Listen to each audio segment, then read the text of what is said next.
Bonjour, vous souffrez de problèmes aux intestins? Je suis physiologiste et je vous propose de découvrir ensemble les causes et les solutions possibles pour résoudre cette situation.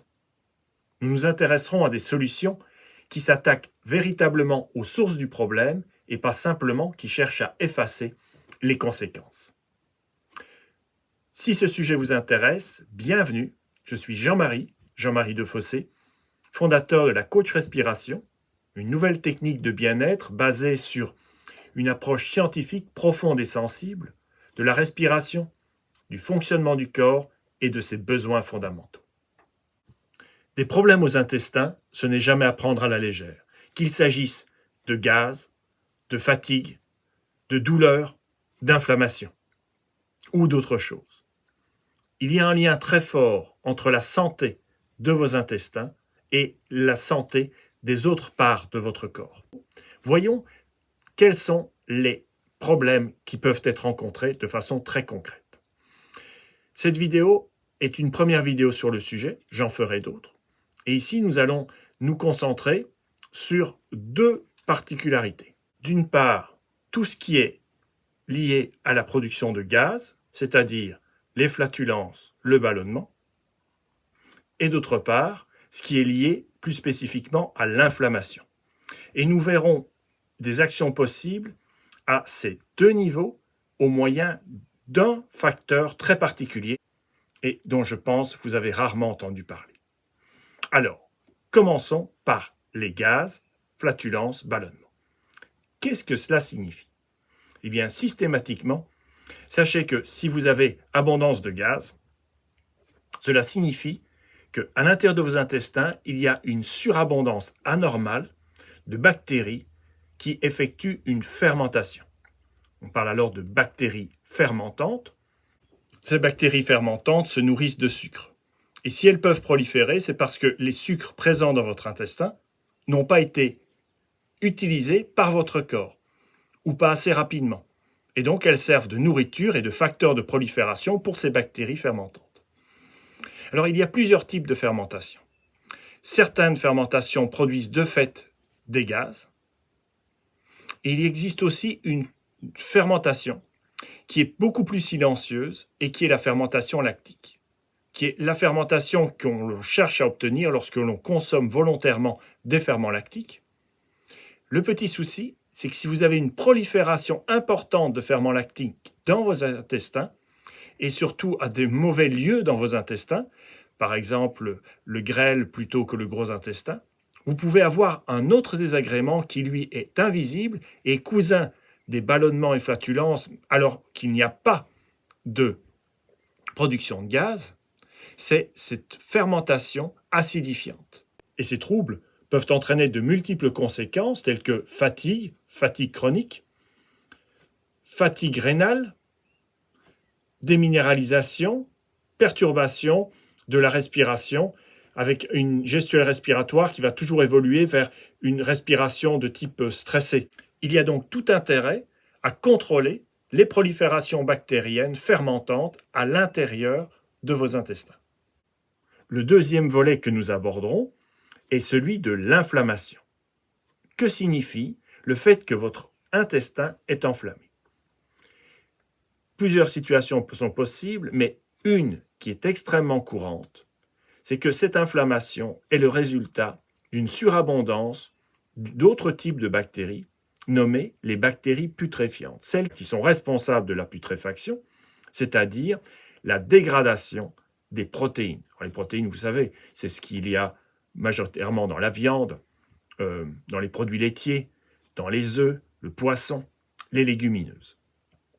Et là, la conséquence majeure de la prolifération anormale de bactéries putréfiantes sera l'agression de la paroi de vos intestins. Alors, que faire? Classiquement, il est proposé de prendre des probiotiques, de travailler sur des purges, des lavements, ou de mettre en place des régimes.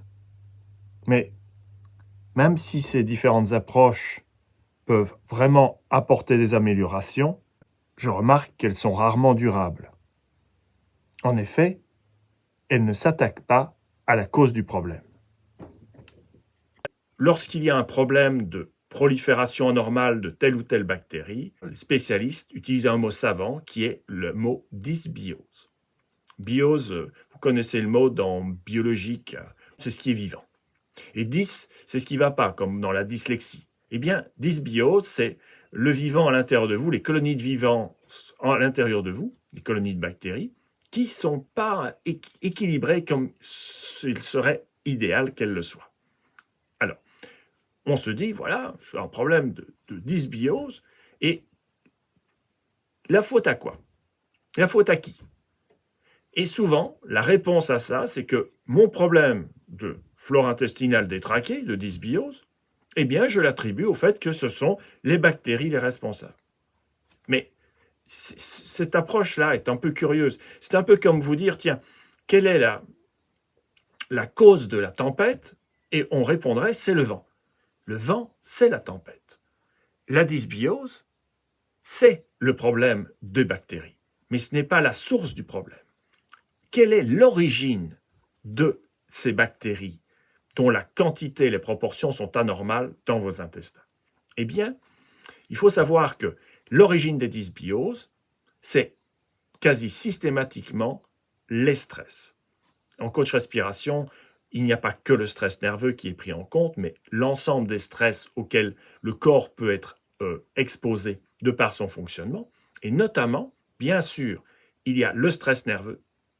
Les stress nerveux que vous subissez peuvent agir directement sur le type de bactéries qui prolifèrent à l'intérieur de vous, de vos intestins, mais aussi des stress que je vais appeler alimentaires. On va en parler dans un instant. La manière dont vous mangez, certaines manières de manger, peut créer des stress au niveau de votre corps. Alors, qu'est-ce qu'un stress? C'est une menace de déséquilibre intérieur. Et pareillement à cette alimentation, il y a aussi l'aspect minéralisation. Un des stress pour le corps est d'avoir des apports en minéraux qui sont insuffisants par rapport à ses besoins fondamentaux. Alors, quand on cherche quel est le point commun entre ces stress, on découvre quelque chose d'intéressant. Est-ce que ces stress ont une action directe sur les intestins? Eh bien, la réponse est non. Pas une action forcément directe. Et cela pour une raison très simple, c'est que la digestion ne commence pas dans les intestins, mais dans l'estomac. Notre attention, puisque nous cherchons à agir aux sources de problèmes, va donc se concentrer sur cet organe.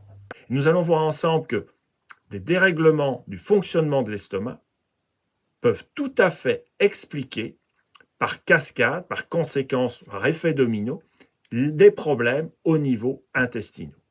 Une des grandes particularités de l'estomac est que cette poche fabrique, lorsqu'elle est en parfait fonctionnement, une grande quantité d'acide. Il s'agit d'acide chlorhydrique, sa formule chimique est HCl. On parlera de HCl dans la suite de la vidéo pour faire plus court. Et ce HCl, cet acide chlorhydrique, est produit non pas par accident, non pas lorsque vous êtes angoissé, que vous avez mal au ventre parce que vous faites trop d'acide, mais de façon voulue, parce qu'il a plusieurs rôles dans la fonction d'une bonne digestion et même du fonctionnement du corps, sa capacité à assimiler des nutriments que vous ingérez lorsque vous vous alimentez. Alors, quelles sont quelques fonctions principales de cette production de HCl? Eh bien, d'abord, une désinfection. Il faut savoir que l'acidité dans l'estomac, c'est quelque chose qui est élevé. On lit dans les textes de physiologie qu'il faudrait idéalement que l'acidité de l'estomac atteigne un pH, c'est l'échelle de mesure de l'acidité, de 2. 2, c'est 100 fois plus acide que du vinaigre ou du jus de citron. Et à quoi cela sert? À désinfecter ce qui tombe à l'intérieur de l'estomac, à, entre guillemets, brûler un peu les aliments. Alors ça, ce n'est pas une brûlure thermique, mais c'est une agression chimique. Par exemple, si vous avalez des gros morceaux, l'acide va avoir tendance à les déstructurer. Pas tout seul, parce que cet acide, dans l'estomac, va permettre de maturer l'enzyme produit par l'estomac et qui est capable de prédécouper, de faire le premier découpage des protéines, et qui s'appelle la pepsine. Sans cet acide, votre estomac produit une prépepsine qui est incapable de couper les protéines. Donc là déjà, vous dites, tiens, c'est intéressant parce que si mon corps ne produit pas assez d'acide chlorhydrique, eh bien, il sera incapable de digérer les protéines. Non pas qu'il ne fait pas l'enzyme pour les digérer, mais parce que l'enzyme est produite sous une forme inactive, ça permet aux cellules de l'estomac de ne pas être digérées par l'enzyme qu'elles produisent, c'est bien futé de la part du corps. Donc, ça permet à cette enzyme d'être activée. Deuxième fonction, donc la production de HCl. Une troisième fonction très importante, c'est que ce HCl va permettre de maturer un cofacteur, c'est un mot technique, c'est en fait une sorte d'aide au transport pour une vitamine particulière mais essentielle pour la bonne santé du corps, la vitamine B12. Vous pourrez prendre 1000 fois la dose de vitamine B12. Si votre corps ne produit pas assez d'acide chlorhydrique, vous n'assimilerez pas cette vitamine parce que votre corps n'aura pas maturé le cofacteur indispensable pour prendre cette vitamine et la faire passer dans votre sang à travers la paroi intestinale. Et j'ajouterai, mais cela ce sera dans la deuxième vidéo que je consacrerai au sujet des problèmes intestinaux, que cette production de HCl de façon indirecte est aussi liée à la libération de bicarbonate dans le sang et donc, de façon semi-indirecte, à la digestion des sucres. Donc, de manière synthétique, nous pouvons dire que sans une production suffisante de HCl, vous n'obtiendrez pas une digestion saine, ni des protéines, et vous aurez alors de la putréfaction, exactement ce que nous avons parlé dans le cas de l'inflammation, et vous n'obtiendrez pas non plus une digestion correcte des sucres complexes, des sucres, et c'est exactement la source du problème qui était à l'origine de ballonnement et flatulence. Autrement dit, l'une des clés indispensables à la bonne santé des intestins, de vos intestins, c'est une production parfaite d'acide chlorhydrique par l'estomac. Ce qui devient très intéressant dans notre recherche d'une solution qui s'attaque à la source du problème, c'est que la production d'acide chlorhydrique est loin d'être parfaite chez tout le monde. Les médecins disposent d'ailleurs d'un terme pour décrire cette situation, ils parlent d'hypochloridrie. Alors curieusement, il y a assez peu d'études sur l'hypochloridrie. Sauf que j'ai trouvé une étude, quand même, sur des personnes âgées, où il y a eu une analyse en dosage systématique de l'acidité dans l'estomac, grâce à une capsule que les personnes avalaient et qui servait de traceur, qui renseignait avec un système d'enregistrement l'évolution de l'acidité. Et là, je suis épaté de constater que énormément de personnes atteignent péniblement le pH de 3,5, et très rares sont ceux qui arrivent à 3, rarissimes sont ceux qui arrivent à 2. Or, cette production insuffisante d'acide chlorhydrique, cette hypochloridrie, n'est pas sans conséquence. Nous l'avons vu, c'est un problème de digestion des protéines, d'assimilation de la B12 par exemple, mais aussi, il est établi que c'est un facteur qui va entraîner le syndrome SIBO. C'est un acronyme anglais qui parle en fait d'une surpopulation de bactéries qui ne sont pas des bactéries amies au niveau de votre intestin. Donc c'est exactement ce qu'on cherche. La raison pour laquelle certaines bactéries se développent de façon anormale, et une étude fait un lien direct entre la faiblesse de production d'acide chlorhydrique et cette surpopulation bactérienne. Le fil est donc passionnant, parce que nous avons là une piste qui peut nous permettre, si nous trouvons ensuite comment agir sur cette production de HCl, de restaurer des conditions optimales pour le départ de la digestion dans l'estomac et ensuite une poursuite parfaite possible au niveau des intestins. Nous serons donc parfaitement dans une dynamique d'action à la source des problèmes, dynamique qui est essentielle dans l'approche de la méthode Coach Respiration. De quoi dépend la production d'acide chlorhydrique par l'estomac? Il y a au moins un double contrôle. Je dirais qu'il y a un contrôle hormonal. Si votre corps ne produit pas assez d'hormones thyroïdiennes, sachez que il est normal que le corps ne produise pas assez d'acide chlorhydrique. Un autre facteur capable de réduire la production d'acide au niveau de l'estomac, ce sont les stress. Il sera donc indispensable d'agir sur la gestion des stress, notamment en veillant à stimuler une activité positive du nerf vague. Nous y reviendrons dans un instant. L'autre pôle de contrôle est essentiellement chimique au niveau de ce qu'on peut appeler les facteurs limitants. Pour comprendre, regardons cette représentation schématique du fonctionnement de l'estomac. Au centre, la paroi de l'estomac constituée de cellules. À droite, c'est l'intérieur de l'estomac, là où vont passer les aliments, et à gauche, c'est un vaisseau sanguin. Regardons ce qui se passe dans la paroi, tout en haut du schéma. Il y a CO2 plus H2O. C'est du gaz carbonique et de l'eau qui réagissent sous action enzymatique pour former du H2CO3, la formule de l'acide carbonique. Et cet acide carbonique se dissocie en vecteurs de l'acidité, ce sont les H+, que les physiciens appellent les protons, et en bicarbonate. Ces bicarbonates seront évacués dans le sang, mais ce qui est très intéressant, c'est de voir la suite de ce qui arrive aux protons, aux H+, et vous pouvez voir sur le schéma qu'ils sont injectés à l'intérieur de l'estomac grâce à des petites structures présentes dans les membranes et dont vous connaissez tous le nom parce qu'il s'agit des pompes à protons. Les fameuses pompes à protons qui sont ciblées par les inhibiteurs de pompes à protons prescrits lorsque les personnes souffrent de douleurs à l'estomac.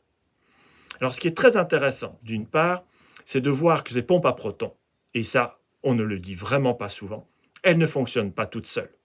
Il leur faut de l'énergie, ça c'est une chose, mais surtout regardez, lorsque des protons passent dans l'estomac, dans le sens inverse, vous avez du potassium qui doit rentrer dans la cellule.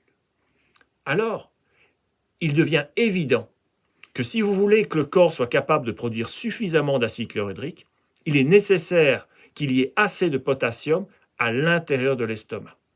Petite nuance, vous pouvez voir sur une partie plus haute du schéma qu'il y a du potassium qui passe de la cellule à l'estomac et qui boucle de cette manière. Alors il est vrai qu'il y a toujours plus de potassium dans la cellule que dans l'estomac et que cette diffusion passive va avoir lieu et certainement elle peut suffire pour des digestions de petits volumes et des productions de quantité modérée d'acide chlorhydrique. Mais en cas d'un repas, la production d'acide chlorhydrique ne pourra être pleinement réalisée que s'il y a un apport avec ces aliments de potassium.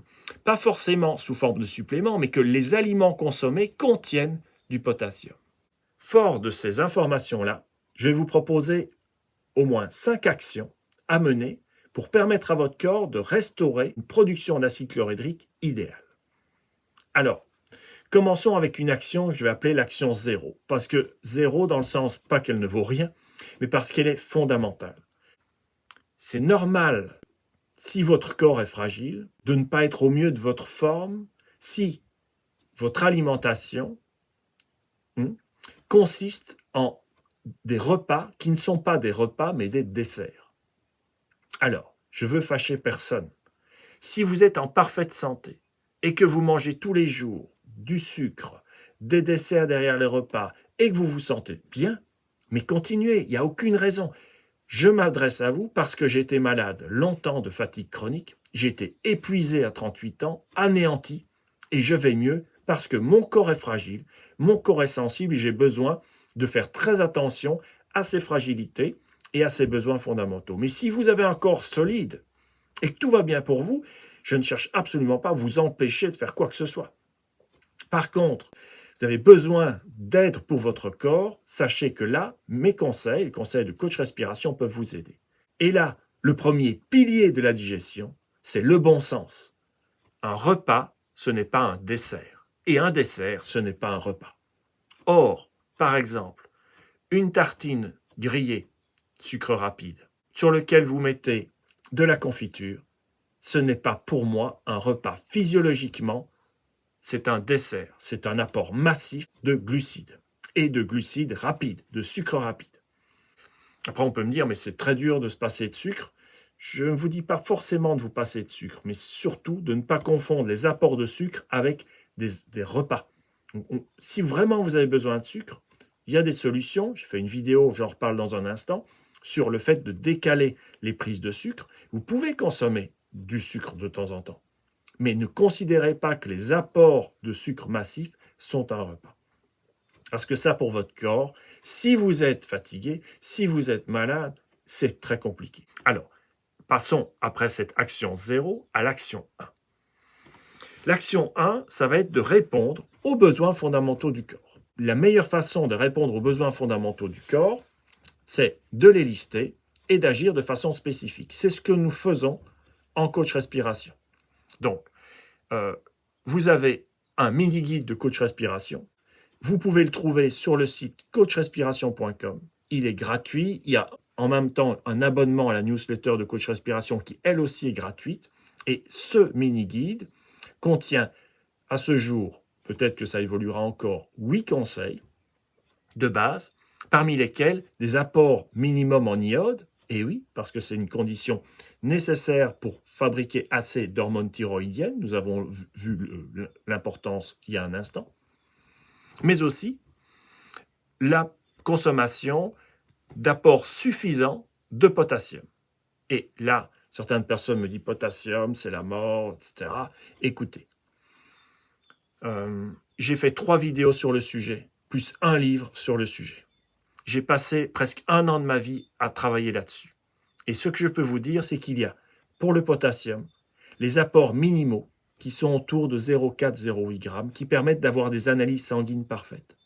Mais des recommandations par des experts, par des scientifiques et même des autorités de santé publique ont déterminé que les apports en potassium pour une santé optimale devaient être au moins égaux à 3,5 grammes de potassium par jour. Autrement dit, manger par jour 1 ou 2 bananes ne suffit absolument pas. Donc, je ne dis pas de consommer des kilos de potassium par l'alimentation, mais sachez que ça a un rôle vraiment important. Même si vos analyses sont correctes, c'est juste le signe que vous avez la dose minimale. Et là, je vous parle de la dose suffisante pour une protection maximale au niveau de la santé. Qu'est-ce qui est reconnu? Un effet protecteur contre l'hypertension, contre l'ostéoporose et les calculs rénaux. Il y en a d'autres, j'en parle dans mon livre. Je vous invite à regarder les vidéos. Ce potassium en plus, en apport suffisant, va permettre qu'il soit un facteur non limitant pour la production d'acide chlorhydrique et donc un début de digestion qui est optimal pour vos intestins. Dans le mini-guide, vous aurez aussi des clés pour la réduction et la gestion des stress par des pratiques respiratoires. Vous trouverez le lien dans la description située sous la vidéo. L'action 2. L'action 2, c'est d'éviter le mélange sucre rapide protéines. Alors, est-ce que c'est pour toujours? Non, c'est le temps d'aller mieux. Pour moi, les régimes ne sont pas une solution durable. Enfin, je veux dire, ça ne doit pas être une solution qui vous condamne jusqu'à la fin de vos jours à vous empêcher de manger telle ou telle chose. Il faut des nuances à cela. Certaines personnes ont des intolérances allergiques. Bien sûr, c'est différent. Mais pour moi, un régime n'est pas une solution. Si, par exemple, chaque fois que vous mangez certains aliments, vous avez des gaz, la solution n'est pas de supprimer les aliments qui vous donnent des gaz. Il y a une longue liste de ces aliments qui s'appelle les food maps. Si vous regardez la liste des food maps, vous ne pouvez presque plus rien manger. J'exagère à peine. Ce n'est pas une solution de ne plus rien manger. Et si vous êtes incapable de digérer les sucres complexes qui sont dans ces fameux food maps, c'est parce qu'il y a une raison. Et cette raison, peut être liée simplement, entre guillemets, simplement, au fait que votre estomac n'est plus en capacité de produire assez d'acide chlorhydrique. Parce que, j'en ai parlé, et ce sera la thématique de la seconde vidéo sur le sujet, il y a un lien entre la production d'acide chlorhydrique et la production de bicarbonate au niveau du sang. Bicarbonate qui seront ensuite utilisés par le pancréas pour neutraliser l'acidité, revenir à d'autres conditions et permettre la digestion des sucres. Nous en reparlerons. Donc, Si vous vous intéressez à cette deuxième action, je vous invite à regarder la vidéo que j'ai postée sur le sujet et qui vous donnera les détails sur ce que sont les protéines, ce que sont les sucres rapides et des exemples concrets à éviter. Action 3 pour la santé des intestins, c'est supprimer le grignotage. Je vous invite vraiment, vraiment à arrêter de grignoter. Alors, le grignotage d'abord est fatigant pour le système digestif qui, de toute évidence, aime avoir des phases de repos. Ça, c'est la première chose. Mais en ce qui nous concerne, et particulièrement au niveau des protéines, le fait de grignoter, eh bien, ça augmente énormément le risque d'avoir de la putréfaction dans vos intestins.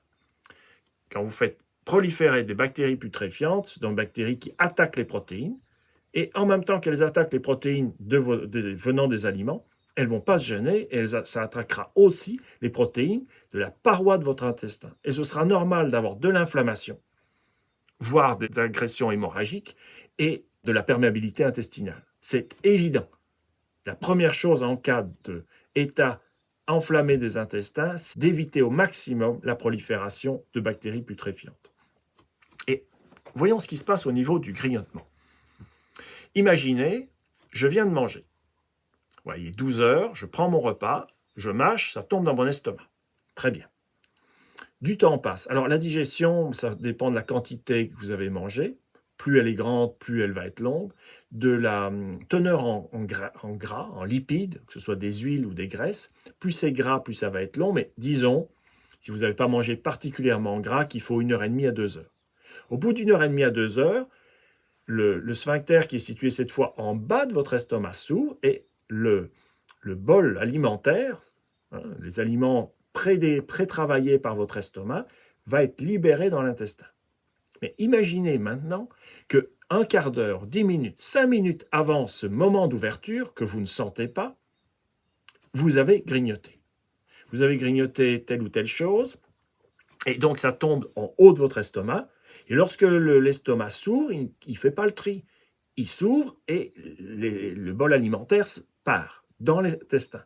Et là, bien sûr, ce que vous venez de grignoter n'aura pas eu le temps du tout d'avoir été prédigéré. Et donc, vous avez des aliments qui n'ont pas bénéficié de l'action positive de l'estomac. Donc, le grignotage, c'est vraiment quelque chose à éviter.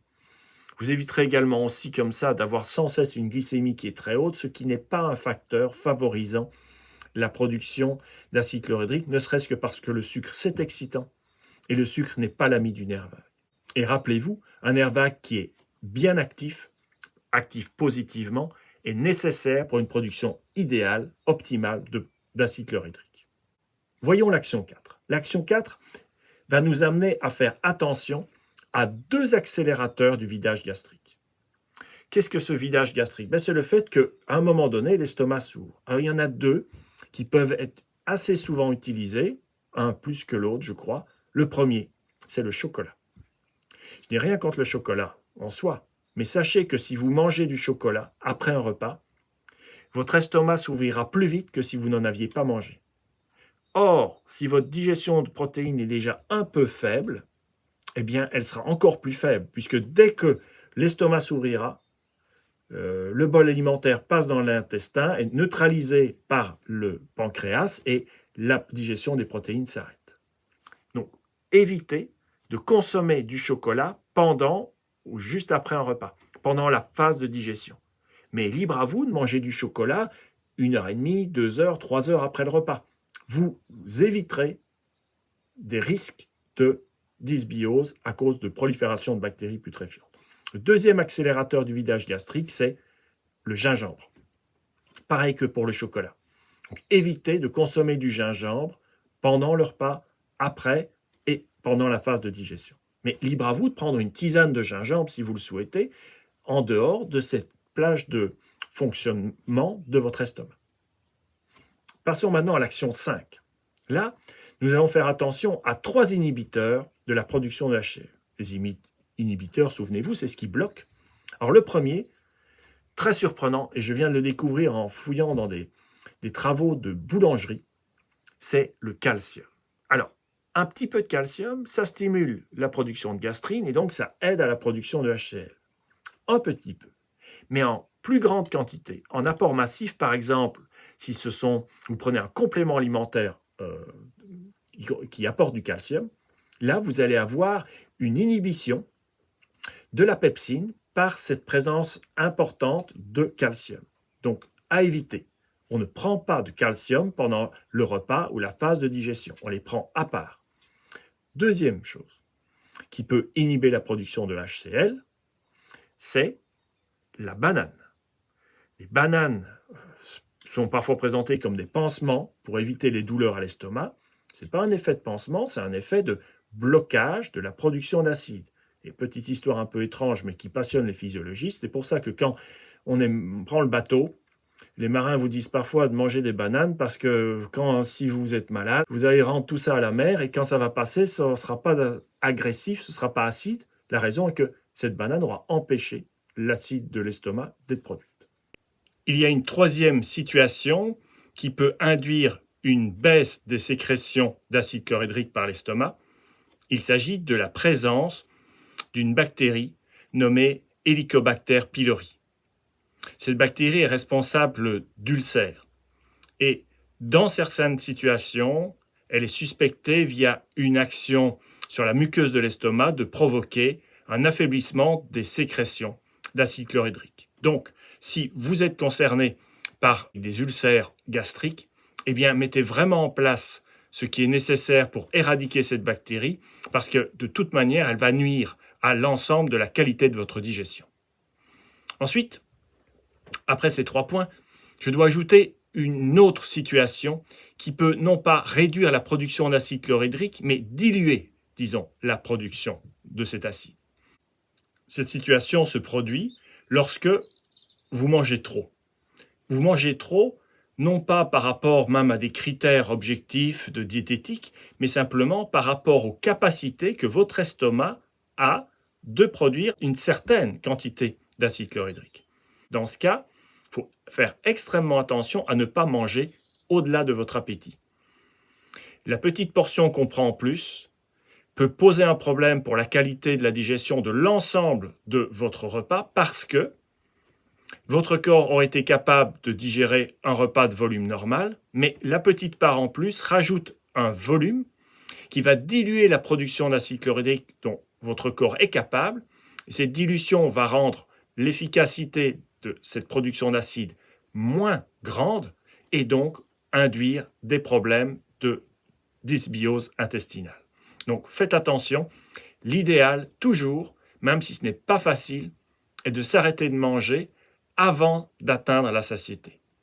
Juste avant, cela suffit, mais évitez dans tous les cas, si vous êtes ou vous pensez être en situation de dysbiose, évitez de manger au-delà de votre appétit. Luttez contre cette petite gourmandise. Cette gourmandise, elle vient du fait que quand l'estomac est vraiment rempli, il envoie des signaux pour dire que voilà, c'est bon, tout va bien. Et on peut avoir, lorsqu'on est inquiet ou qu'on a eu faim, ou que le corps a eu faim pendant longtemps, on peut avoir vraiment le besoin très fort d'avoir cette distension de l'estomac pour avoir le signal qui dit voilà, on peut arrêter de manger. Mais prenez garde parce que ce petit élan de gourmandise peut à chaque fois refaire basculer votre qualité de digestion vers une situation dégradée. Donc, prudence, évitez de consommer de trop grands volumes de nourriture lors de vos repas. Alors, je voudrais rajouter ici une action que j'ai appelée action +++. Si vous avez un problème de dysbiose, que ce soit des ballonnements ou que ce soit de la putréfaction, eh bien, je vous propose, je vous conseille de ne pas rester dans cette situation. Il faut arrêter ça. Parce que ce n'est intéressant ni pour votre corps tout entier, ni pour vos intestins. Comment faire? Et là, je vous demande d'être mesuré. Je fais quelque chose de très simple. Je prends 2 choses. Une goutte d'huile essentielle d'origan, qu'on ne met pas directement dans la bouche, qu'on met sur un support, soit un comprimé neutre. Moi, j'utilise des comprimés de levure de bière. Je pose la goutte J'attends qu'elle rentre à l'intérieur, je prends un verre d'eau, je bois 2-3 gorgées, puis j'avale le comprimé. Ça, c'est la première chose. Une goutte, une fois, un jour d'huile essentielle d'origan compact. Origanum compactum.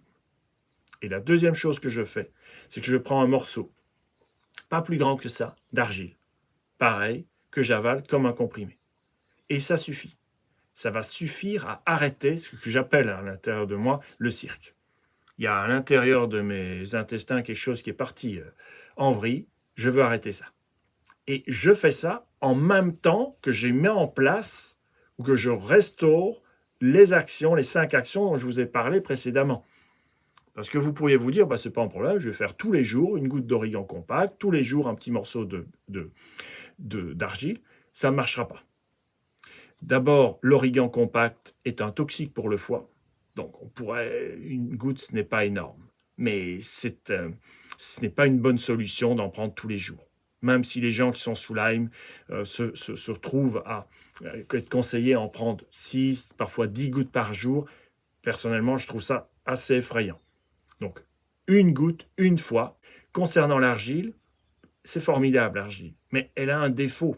C'est qu'elle empêche d'assimiler certains minéraux, certains nutriments, et notamment le potassium.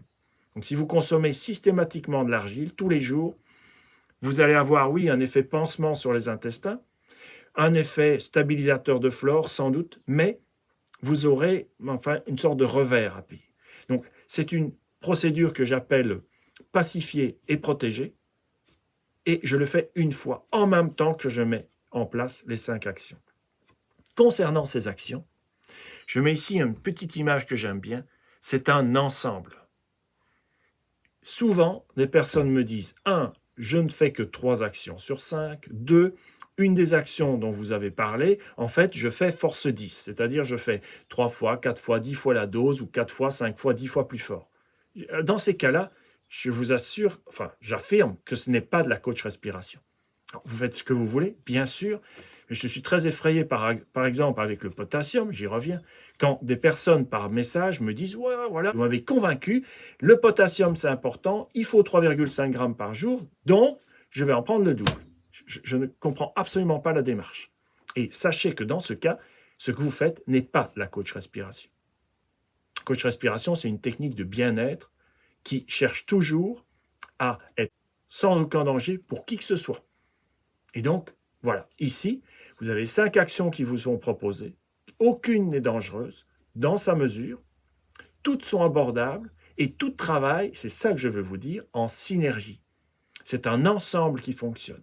Mettez-les en place ensemble et vous aurez réuni des conditions pour améliorer nettement votre flore intestinale. Alors, cette première partie sur les problèmes intestinaux se termine ici. Merci pour votre confiance. Vous êtes de plus en plus nombreux à regarder cette chaîne.